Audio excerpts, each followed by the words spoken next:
আসসালামু আলাইকুম। স্বাগত জানাচ্ছি আরটিভি রাতের সংবাদে। আপনাদের সঙ্গে আছি আমি নাবিলা হাসান। গেল আগস্টে বাংলাদেশের গাজার মতোই বিধ্বস্ত ছিল এমন মন্তব্য করেছেন প্রধান উপদেষ্টা ডক্টর মোহাম্মদ ইউনূস। সোমবার যুক্তরাজ্য ভিত্তিক সংবাদ মাধ্যম দ্য গার্ডিয়ানকে দেয়া সাক্ষাৎকারে তিনি এ কথা জানান। বলেন, গেল 15 বছরে শেখ হাসিনা বাংলাদেশের যে ক্ষতি করেছে তা বিশাল এবং অভূতপূর্ব। আগস্টে ক্ষমতা গ্রহণের সময় দেশকে গাজার মতোই বিধ্বস্ত অবস্থায় পেয়েছেন। কোনো ভবন ধ্বংস হয়নি, তবে দেশের সব প্রতিষ্ঠান, নীতি, জনগণ ও আন্তর্জাতিক সম্পর্ক ধ্বংস হয়েছে। আওয়ামী সরকারের পতনের পর এ পর্যন্ত দেশের আইন শৃঙ্খলা বাহিনী পুরোপুরি সক্রিয় হয়নি, তবে সেনাবাহিনীর সঙ্গে সম্পর্ক খুবই ভালো আছে বলে জানিয়েছেন প্রধান উপদেষ্টা মোহাম্মদ ইউনূস।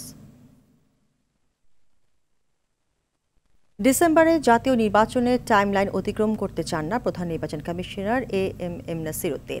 সোমবার আগারগাঁওয়ে নির্বাচন ভবনে সাংবাদিকদের সঙ্গে আলাপকালে এই কথা জানান তিনি। নতুন দল নিবন্ধনের আবেদনের জন্য আগামী 20 এপ্রিল সময় দিয়ে বিজ্ঞপ্তি জারি করেছেন নির্বাচন কমিশন। আগামী জাতীয় নির্বাচনে প্রবাসী বাংলাদেশিদের প্রক্সি ভোট দেওয়ার ব্যবস্থা করবে কমিশন। বিস্তারিত জানাচ্ছেন নাজিফ ফরাইজি। রাজধানীর নির্বাচন কমিশন ভবনে প্রধান নির্বাচন কমিশনার এএমএম নাসির উদ্দিনের সঙ্গে বৈঠক করেন British high commissioner Sarah cook.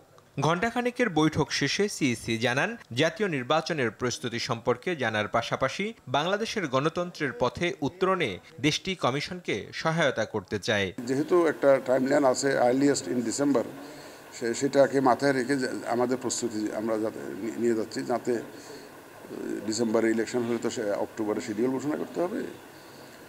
তো আমরা যাতে ওই টাইম লাইনটা মিস না করি সেভাবে প্রস্তুতি নিচ্ছে, এটা আমি তাদেরকে বুঝিয়েছি, তারা খুব অ্যাপ্রিশিয়েট করেছে। ব্রিটিশ হাই কমিশনার জানান, যুক্তরাজ্য বাংলাদেশে একটি সুষ্ঠু, নিরপেক্ষ ও অংশগ্রহণমূলক নির্বাচন চায়। আসন্ন নির্বাচন বিষয়ে ফলপ্রসূ আলোচনা হয়েছে। যুক্তরাজ্য বাংলাদেশে একটি নিরপেক্ষ ও অংশগ্রহণমূলক নির্বাচন চায়। এজন্য যে কোনো সহায়তা দিয়ে বাংলাদেশের পাশে থাকবে যুক্তরাজ্য। এদিকে আগামী জাতীয় নির্বাচনের আগে নতুন দল নিবন্ধনের জন্য বিজ্ঞপ্তি জারি করেছে কমিশন। এতে নিবন্ধন পেতে ইচ্ছুক দলগুলোকে আগামী 20 এপ্রিলের মধ্যে আবেদন করতে বলা হয়েছে। নতুন যারা রাজনৈতিক দল হিসেবে নিবন্ধিত হতে চান তারা আগামী 20 এপ্রিল 2025 তারিখ পর্যন্ত নির্ধারিত শর্ত পূরণ করে আমাদের কাছে আবেদন করবেন। আমরা সেটা পর্যালোচনা করব এবং তার পরবর্তীতে যে নিবন্ধন প্রক্রিয়া আছে সেটা সম্পন্ন করব। এদিকে আগামী জাতীয় নির্বাচনে প্রবাসীদের প্রক্সি ভোটের সুযোগ দেওয়ার বিষয়ে সিদ্ধান্ত নিয়েছে নির্বাচন কমিশন। কমিশনের পক্ষ থেকে জানানো হয়, এ সংক্রান্ত একটি অ্যাপস তৈরি করা হবে, সেখানে প্রবাসীরা নিবন্ধন করবেন।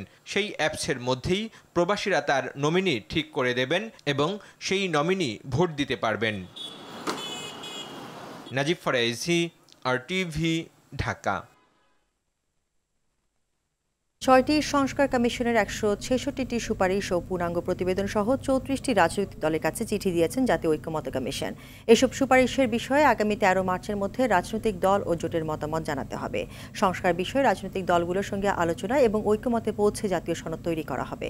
সোমবার জাতীয় সংসদ ভবনে এক সংবাদ সম্মেলনে এসব তথ্য জানান জাতীয় ঐক্যমত্য কমিশনের সহসভাপতি ডক্টর আলী রিয়াজ। শাকিলা করিমের রিপোর্ট।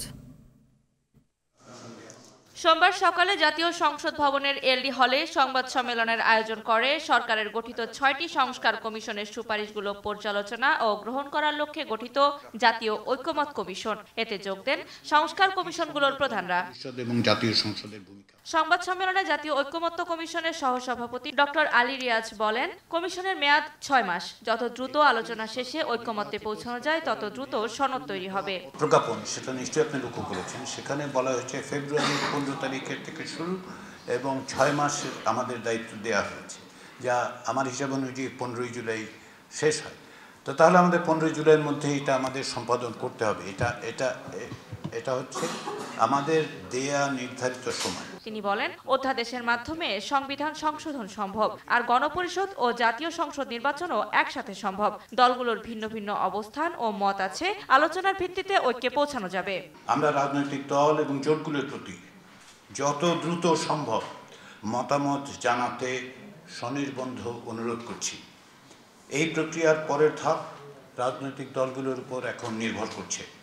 আমরা চাই দ্রুত আলোচনা শুরু করতে, আলোচনা অগ্রসর করতে এবং স্বল্প সময়ের মধ্যেই ঐকমত্যে পৌঁছে একটি জাতীয় সনদ তৈরি করতে। সংবিধান সংস্কার সংক্রান্ত সুপারিশগুলো ইতোমধ্যেই 34 রাজনৈতিক দলের কাছে পাঠানো হয়েছে। আলোচনার দিনক্ষণ ঠিক না হলেও সংস্কার সুপারিশের ক্ষেত্রে 13 মার্চের মধ্যে রাজনৈতিক দলের মতামত চেয়েছে ঐকমত্য কমিশন। সংগঠন শাকিলা করিম, RTV, ঢাকা। দেশজুড়ে নারীদের উপর সহিংসতা ও ধর্ষণের যে ঘটনা ঘটছে তার জন্য স্বরাষ্ট্র উপদেষ্টার ব্যর্থতা রয়েছে বলে জানান জাতীয়তাবাদী ছাত্র দলের সভাপতি রাকিবুল ইসলাম রাকিব। দুপুরে হাইকোর্টের সামনে প্রতিবাদ সমাবেশে তিনি বলেন, জুলাই গণ অভ্যুত্থানের পর সারা দেশে আইন শৃঙ্খলা পরিস্থিতি নিয়ন্ত্রণে ব্যর্থ সরকার। এদিকে ঢাকা বিশ্ববিদ্যালয় সহ বিভিন্ন বিশ্ববিদ্যালয় ও বিভাগীয় শহরগুলোতে প্রতিবাদ সমাবেশ ও মিছিল করা হয়। আরও জানাচ্ছেন বিপুল দেব রায়। এখনও থেমে নেই নারী সহিংসতা ও ধর্ষণের ঘটনা। প্রতিদিন দেশের কোনো না কোনো প্রান্তে শ্লীলতাহানির শিকার হচ্ছেন নারীরা। তার প্রতিবাদে জাতীয়তাবাদী ছাত্রদলের উদ্যোগে হাইকোর্টের সামনে মানববন্ধন করা হয়। এতে কেন্দ্রীয় সহ বিভিন্ন বিশ্ববিদ্যালয় ও কলেজের নেতাকর্মীরা অংশ নেয়। ছাত্রদলের নেতারা বলেন, 5 আগস্টের পর নারী সহিংসতা প্রতিনিয়ত বেড়েছে। জুলাই বিপ্লবের মাধ্যমে আমরা যে আনলাম যে একটা বিচারের হয়তো এখন থেকে বিচারের একটা সংস্কৃতি চালু হবে, সেটা হয় নাই। বিচারের দীর্ঘসূত্রিতা, এই দীর্ঘসূত্রিতার ফাঁক নিয়ে যারা প্রকৃত অপরাধী তারা বের হয়ে যাচ্ছে। যে আমরা সবচেয়ে মানবিক একটা জাতি হিসেবে আমরা এই বাংলাদেশ তথা পৃথিবীতে আমরা পরিচিত হতে চাই, যাতে আমাদের একটা বোনও এখানে ধর্ষিত না হয়। দেশ জুড়ে নারীদের উপর সহিংসতা ও ধর্ষণের যে ঘটনা ঘটছে তার জন্য স্বরাষ্ট্র উপদেষ্টা সম্পূর্ণ ব্যর্থ জানিয়ে সংগঠনের সভাপতি রাকিবুল ইসলাম রাকিব জানান, জুলাই গণ অভ্যুত্থানের পর আইন শৃঙ্খলা পরিস্থিতি নিয়ন্ত্রণে সরকার সঠিক দায়িত্ব পালন করেনি। আমরা স্পষ্টভাবে বলছি, এখানে অবশ্যই সরকারের দুর্বলতা রয়েছে, এখানে স্বরাষ্ট্র উপদেষ্টার দায় রয়েছে এবং আমাদের যে আইন ব্যবস্থা, বিচার ব্যবস্থা, এর দায় রয়েছে। এদিকে ঢাকা বিশ্ববিদ্যালয়ের রাজু ভাস্কর্যের সামনে জাতীয় ছাত্র সমাজ ও সমাজতান্ত্রিক ছাত্র ফ্রন্টের পক্ষ থেকে বিক্ষোভ সমাবেশ ও মিছিল করা হয়। এদিকে শিশু নির্যাতন ও ধর্ষণের ঘটনায় বিশেষ ট্রাইব্যুনাল করে দোষীদের বিচারের দাবিতে ঢাকা রাজশাহী মহাসড়ক অবরোধ করে বিক্ষোভ করেন শিক্ষার্থীরা। একই দাবিতে ঢাকা চট্টগ্রাম মহাসড়কের কুমিল্লার কোটবাড়ি অবরোধ করা হয়। নারীর প্রতি সহিংসতা ও ধর্ষণ নিপীড়নের প্রতিবাদে ময়মনসিংহে বিক্ষোভ সমাবেশ করে ছাত্র জনতা। এছাড়া বরিশাল, গাজীপুর, গাইবান্ধা, নেত্রকোনা, পিরোজপুর, নওগাঁও, সাতক্ষীরা ও চুয়াডাঙ্গা সহ বিভিন্ন জায়গায় মানববন্ধন ও প্রতিবাদ সমাবেশ হয়েছে। বিপুল দেব রায়, RTV, ঢাকা। প্রশাসনের কর্তৃত্ব না থাকায় ধর্ষণের ঘটনা বেড়ে যাচ্ছে বলে মন্তব্য করেছেন বিএনপির সিনিয়র যুগ্ম মহাসচিব রুহুল কবির রিজভী। তিনি বলেন, আজ যদি প্রশাসন ঠিক থাকতো তাহলে এই পরিস্থিতি তৈরি হতো না। সকালে নয়াপল্টনে বিএনপির কেন্দ্রীয় কার্যালয়ের সামনে মহিলা দলের উদ্যোগে আয়োজিত এক র্যালি ও সমাবেশে এই কথা বলেন তিনি। সমাবেশ শেষে র্যালিটি বিএনপির অফিসের সামনে থেকে কাকরাইল মোড়, প্রেস ক্লাবের সামনে হয়ে বিএনপি অফিসের সামনে গিয়ে শেষ হয়।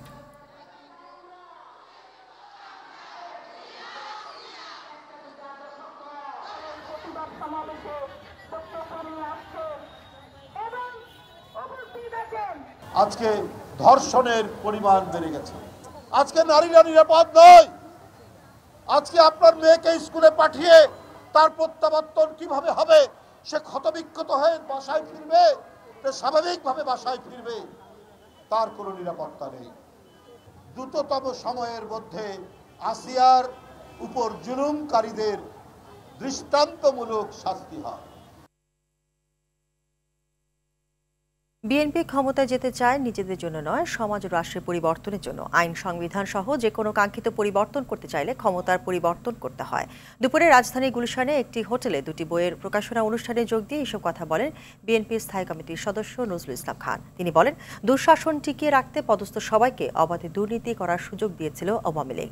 আওয়ামী লীগকে শকুনের দল আখ্যায়িত করে তিনি বলেন, তারা দেশের মানুষের সবকিছু কুড়ি করে খেয়েছে।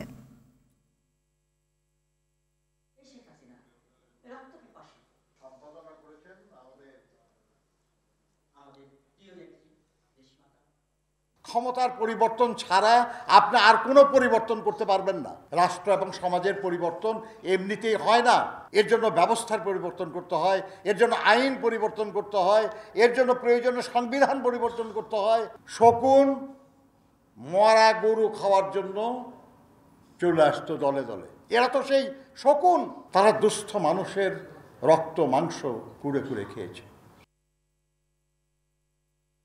জুলাই আন্দোলনের বিচার ও সংস্কার পেছানো রাজনীতি থেকে রাজনৈতিক দলগুলোকে বিরত থাকার আহ্বান জানিয়েছেন জাতীয় নাগরিক পার্টির আহ্বায়ক নাহিদ ইসলাম। বিচার সংস্কার ও গণপরিষদ নির্বাচনের জন্য সকলকে ঐক্যবদ্ধ থাকার কথাও জানান এনসিপির এই নেতা। জুলাই আন্দোলনে আহত ও শহীদ পরিবারের সদস্যদের নিয়ে জাতীয় নাগরিক পার্টির ইফতার আয়োজন অনুষ্ঠানে এই বিষয়গুলো নিয়ে রোডম্যাপ ঘোষণার দাবি জানান নাহিদ। সাদিয়া কানেজের রিপোর্টে বিস্তারিত।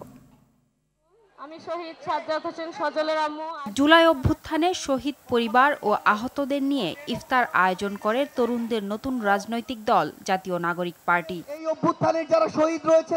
ইফতারে অংশ নিয়ে শহীদ পরিবারের সদস্য ও আহতরা তাদের দাবি ও প্রত্যাশার কথা জানান। পরিবারের একমাত্র কর্মক্ষম ব্যক্তিকে হারিয়ে অনেক পরিবারই এখন দিশেহারা। আমার ঘরে কি অবস্থা আমারটা আমি জানতেছি, আমার কোনো খাওয়া দাওয়া না, আমি রাস্তার পাগল। আমার একটাই দাবি, যেন এই খুনি হাসিনার এই বাংলার মাটিতে বিচার হয়। সংস্কার, সংবিধান পরিবর্তন, জাতীয় সংসদ ও গণপরিষদ নির্বাচন সহ বিভিন্ন বিষয় তুলে ধরেন জাতীয় নাগরিক পার্টির শীর্ষ নেতারা। এতগুলা ভাই আপঙ্গুত্ব বরণ করেছে, সেই সংবিধানকে আমাদেরকে ছুঁড়ে ফেলে দিয়ে নতুন একটি আমাদেরকে সংবিধান বানাতে হবে।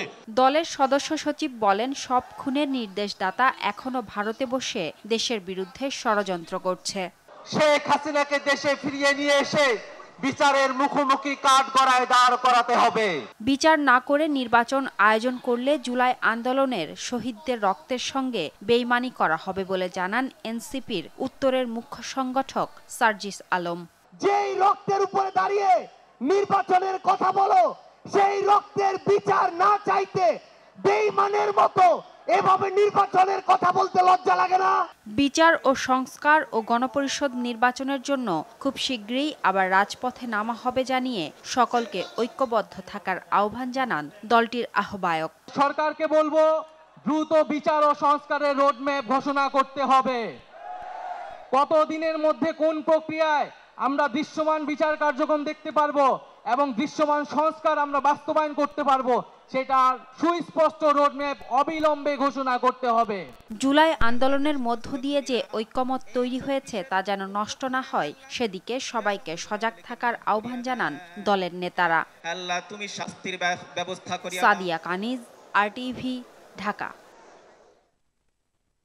মাগুরায় ধর্ষিত শিশু আসিয়া চোখ মেলেছে বলে জানিয়েছেন প্রধান উপদেষ্টা deputy press secretary Abul Kalam Azad Majumdar.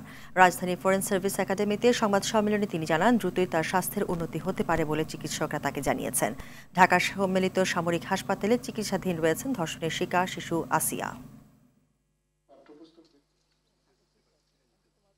শিশুটির শারীরিক অবস্থা খুব সামান্য উন্নতি হয়েছে, কমান লেভেল 3-এ ছিল, আজকে সেটা 5-এ উন্নীত হয়েছে এবং সকালে শিশুটি প্রথমবার মতো হাসপাতালে ভর্তি হওয়ার পর চোখের পাতা নেড়েছেন এবং তবে শ্বাসরোধের চেষ্টার কারণে তার মস্তিষ্কে অক্সিজেন সরবরাহ বিঘ্নিত হয়েছিল এবং মস্তিষ্কে পানি জমে গিয়েছিল, যেটা এখনো অপসারণ করা সম্ভব হয়নি। তার বুকের মধ্যে যে বাতাসটা জমেছিল সেটা দূর করা গেছে এবং চিকিৎসকরা আশাবাদী হয়তো তার স্বাস্থ্যের অবস্থা আর একটু উন্নতি হবে।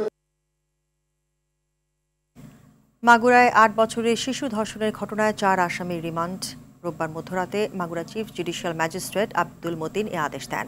মূল অভিযুক্ত ভুক্তভোগী শিশুর বোনের শ্বশুরকে 7 দিন ও অন্য 3 আসামি শিশুটির বোনের স্বামী, শাশুড়ি ও ভাসুরকে 5 দিনের রিমান্ড মঞ্জুর করা হয়। জানা যায়, নিরাপত্তা নিয়ে শঙ্কা থাকায় ঘটনায় আসামিদের রোববার দিন আদালতে হাজির করতে পারেনি পুলিশ। পরিস্থিতি বিবেচনায় গভীর রাতে আদালতের রিমান্ড আবেদনের শুনানি হয়। এ সময় মামলা তদন্ত কর্মকর্তা আসামিদের 7 দিন করে রিমান্ড আবেদন করেন। আসামিদের পক্ষে কোনো আইনজীবী শুনানিতে অংশ নেয়নি। আদালতে আত্মপক্ষ সমর্থনের সুযোগ দিলে নিজেদের নির্দোষ দাবি করেন আসামিরা। যশোরের রাষ্ট্রদ্রোহের মামলায় বিএনপির ভারপ্রাপ্ত চেয়ারম্যান তারেক রহমানকে খালাস দিয়েছেন আদালত। যশোর জেলা ও দায়রা জজ আদালতের বিচারক শেখ নাজমুল আলম এই আদেশ দেন। এ বিষয়ে রাষ্ট্রপক্ষের আইনজীবী ও জেলা বিএনপি সভাপতি সৈয়দ সাবিরুল হক বলেন, এই মামলায় সাক্ষ্য প্রমাণে অভিযোগ প্রমাণিত না হওয়ায় আদালত তারেক রহমানকে বেকসুর খালাস দিয়েছেন। একই সঙ্গে যেসব জায়গায় তার বিরুদ্ধে এই মামলায় গ্রেফতারি পরোয়ানা রয়েছে সেগুলো প্রত্যাহারের আদেশ দেওয়া হয়েছে। যশোর জেলা আওয়ামী লীগের সাংগঠনিক সম্পাদক এস.এম. আফজাল হোসেন 2014 সালের 9 নভেম্বর যশোরে তারেক রহমানের বিরুদ্ধে রাষ্ট্রদ্রোহিতার মামলা করেন। দেশ থেকে পাচার করা অর্থ ফেরাতে আগামী সপ্তাহে তৈরি হচ্ছে একটি বিশেষ আইন। প্রধান উপদেষ্টা ডক্টর মোহাম্মদ ইউনূসের নেতৃত্বে উচ্চ পর্যায়ের বৈঠকে এমন সিদ্ধান্তের কথা জানিয়েছেন প্রেস সেক্রেটারি শফিকুল আলম। সংবাদ সম্মেলনে তিনি জানান, যত দ্রুত সম্ভব টাকা ফেরত আনা হবে। আশিকুল আলম জানাচ্ছেন বিস্তারিত। দেশ থেকে পাচার হওয়া 234 বিলিয়ন টাকা ফেরাতে করণীয় নিয়ে বৈঠক করেন প্রধান উপদেষ্টা ডক্টর মোহাম্মদ ইউনূস। এ সময় সেন্ট্রাল ব্যাংকের গভর্নরের নেতৃত্বে থাকা 11 সদস্যের টাস্কফোর্সকে প্রয়োজনীয় নির্দেশনা দেন প্রধান উপদেষ্টা।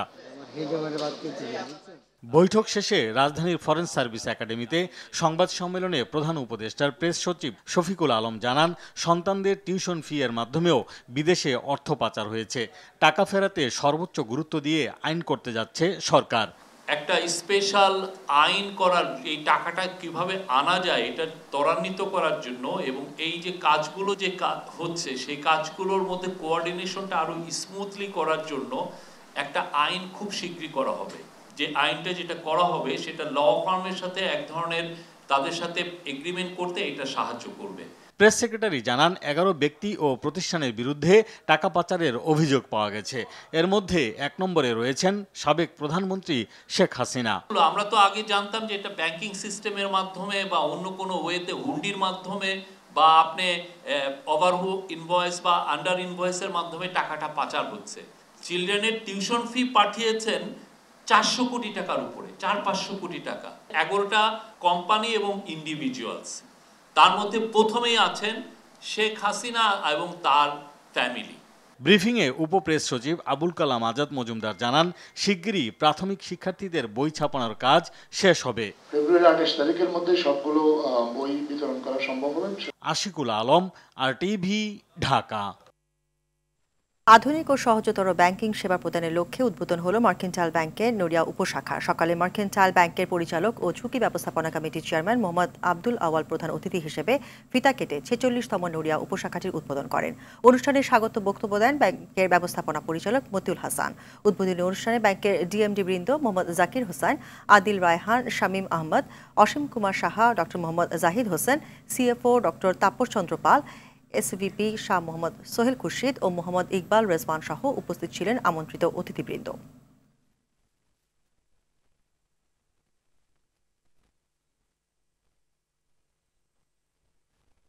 সিরাজগঞ্জ কামারখন্দের মেধাবী শিক্ষার্থী শান্ত বিশ্বাসের বুয়েটে ভর্তির খরচ এবং মাসিক বৃত্তির ব্যবস্থা করলেন বিএনপির ভারপ্রাপ্ত চেয়ারম্যান তারেক রহমান।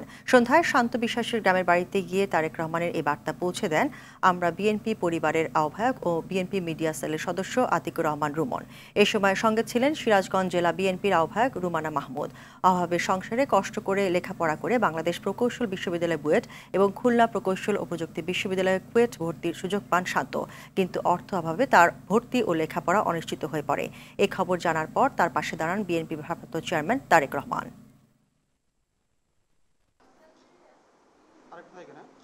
ওর ভর্তির ব্যবস্থা করতে যা লাগে এবং ওর প্রথম পোশাক, বই, কলম, খাতা এবং ওর আনুষঙ্গিক জীবন চলার পথে যে খরচ, এই খরচের জন্য আমরা আজকে 50,000 টাকা দিচ্ছি ওকে, এবং প্রতি মাসে ওর যে খরচটা আসবে এই খরচটা জনাব তারেক রহমান আমরা বিএনপি পরিবারের পক্ষ থেকে ওকে প্রতি মাসে আমরা এটা খরচ দেব। আমি ভবিষ্যতে একজন কেমিক্যাল ইঞ্জিনিয়ার হয়ে আমার বাবা মায়ের পাশে দাঁড়াতে চাই এবং আমার আশেপাশের মানুষজনকে সাহায্য করতে চাই। আরও সবাই যাতে আরও এগিয়ে যায় এজন্য আরও ছেলে মেয়েদেরকে উদ্বুদ্ধ করতে চাই, তারাও যেন আমার মতো ভালো কিছু করতে পারে। ক্রিকেটারদের কেন্দ্রীয় চুক্তি তালিকা প্রকাশ করেছে বাংলাদেশ ক্রিকেট বোর্ড। সোমবার প্রকাশিত তালিকায় একমাত্র ক্রিকেটার হিসেবে A+ ক্যাটাগরিতে আছেন তাসকিন আহমেদ। এই ক্যাটাগরিতে আছেন অধিনায়ক নাজমুল হোসেন শান্ত, মেহেদী মিরাজ ও লিটন দাস। B ক্যাটাগরিতে মুশফিকুর রহিম, মুস্তাফিজুর রহমান, তাইজুল ইসলাম, তহিদ হৃদয় সহ 7 ক্রিকেটার। কেন্দ্রীয় চুক্তি C ক্যাটাগরিতে সৌম্য সরকার, জাকির আলী ও রিশাদ হোসেন সহ আছেন 8 ক্রিকেটার। 22 জনের তালিকায় ছিলেন মাহমুদুল্লাহ রিয়াদও, তবে বিসিবিকে অনুরোধ করে কেন্দ্রীয় চুক্তি থেকে নিজের নাম সরিয়ে নিয়েছেন তিনি। এদিকে প্রথমবারের মতো কেন্দ্রীয় চুক্তি থেকে বাদ পড়লেন সাকিব আল হাসান।